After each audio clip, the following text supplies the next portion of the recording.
আজকে বাজার থেকে এনেছিল ফুলকপি। চলো ফুলকপিগুলো দিয়ে কিছু করা যাক। প্রথমে ফুলকপিগুলোকে কেটে নেওয়া যাক।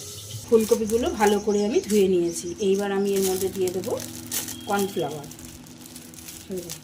এইবার এর মধ্যে দিয়ে দেবো কিছুটা নুন আর হলুদ দিয়ে এটা ভালো করে মাখিয়ে নেব। তেল গরম হয়ে গেছে, এবার ফুলকপিগুলোকে আমি ভেজে নেব। কপিটা ভাজা হোক ততক্ষণে আমি একটা মশলা বানিয়ে নিই। কপিটা যেহেতু নিরামিষ করবো তাই নিয়ে নিয়েছি আদা, টমেটো কুচি, কাঁচা লঙ্কা, শুকনো লঙ্কা, তিল, পোস্ত, কাজু আর হচ্ছে কিশমিশ। এটাকে পেস্ট করে নেওয়া হবে।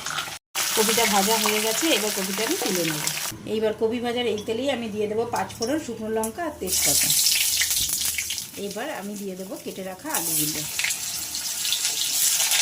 এবার নুন হলুদ দিয়ে আলুগুলোকে আমি ভালো করে ভেজে নেব। আলুটা ভাজা হয়ে গেছে, এইবার দিয়ে দেবো আগে থেকে করে রাখা মশলাটা। এবার এর মধ্যে দিয়ে দেবো সামান্য পরিমাণ চিনি টেস্টটাকে ব্যালেন্স করার জন্য। এটাকে ভালো করে কষিয়ে নেব। এইটা কষানো অনেকটা হয়ে গেছে, এইবার ফুলকপিটা দিয়ে আরেকটু কষিয়ে নেব। এটা দেখা যাচ্ছে এটা কষানো হয়ে গেছে, এইবার দিয়ে দেবো কিছুটা গরম জল। ভালো করে নেড়ে চেড়ে দেবো।